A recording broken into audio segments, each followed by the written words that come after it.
Wipers squeaked against the windshield, smearing raindrops across the glass. The rhythmic sound filled the car as Anaya Jones idled in the driveway. Her hands trembled like her great-grandfather's.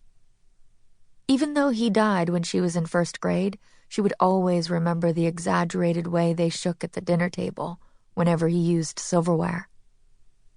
She turned the key, and the wipers stopped at a 30-degree angle.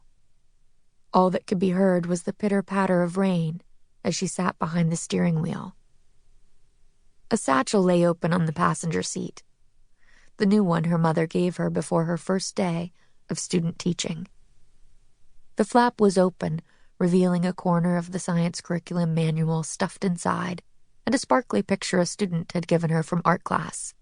Silver glitter would probably speckle the bottom of her satchel in the weeks to come. It wouldn't go away. And neither would this. The shaking in her hands moved into her arms. Anaya picked up the satchel, removed the half-empty cup of cold gas station coffee from the cup holder, and stepped out into the cool rain. The screen door squealed on its hinges as she pulled it open. It took a good 3 tries before she could manage the lock. Inside, the house was quiet. It still smelled like last night's dinner. Auntie Trill slept on the sagging couch, 4-year-old Abeo wedged between her and the backrest, tracking Anaya's movements with wide-awake eyes. Her uncoordinated attempts with the house key must have woken him. She placed her finger to her lips and tiptoed past him into her room, where she set the coffee and the satchel on her desk and pulled a men's sweatshirt over her head. She sat on the edge of the bed, her body like wet cement as she pressed the sleeve to her nose and inhaled an achingly familiar scent, one that would forever be associated with regret. What happened, Anaya? Her heart thudded in response to the question. It beat into the darkness like a jungle drum. The front door opened. "Our kids deserve to go to a school that's not failing," Mama's voice carried into her bedroom. "And if they think they can turn us away without a fight, then they don't know what a mother gonna do for her child." Anaya peeked through the crack of her bedroom door. Mama had come home talking on the phone, her voice loud in the early morning silence. "We ain't responsible for no tuition." With a moan, Auntie Trill raised up a listless arm and batted the air. Mama pulled a face, one that clearly said, "This ain't your home." It wasn't either.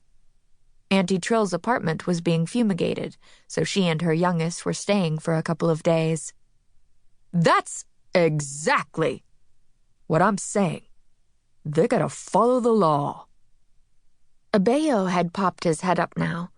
Anaya could see it from her spot in the doorway.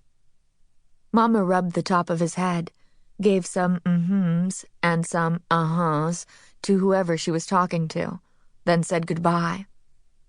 Auntie Trill sat up next to her son, her face lined with sleep, her head wrapped in a silk scarf.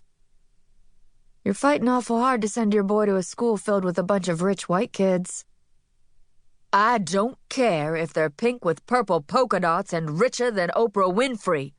I'm not going to stand by and watch my son fall through the cracks." Mama handed a white paper bag to Abeo. By the look on his face, you'd think it was Granny's homemade cinnamon rolls instead of stale pastries from a hospital cafeteria. "Darius needs to be challenged, and he needs to get away from them boys." "And away from his daddy's school?" "It's not his school anymore, Trill." Grief came like a wave, sudden, engulfing. "Anaya!" She stepped back from the door, into the darkness of her room, just as Mama came inside. Her attention moved to the bed, which wasn't rumpled with sleep, but neatly made. "Are you sick?" "Headache." Mama's expression softened with knowing. Only she didn't really know.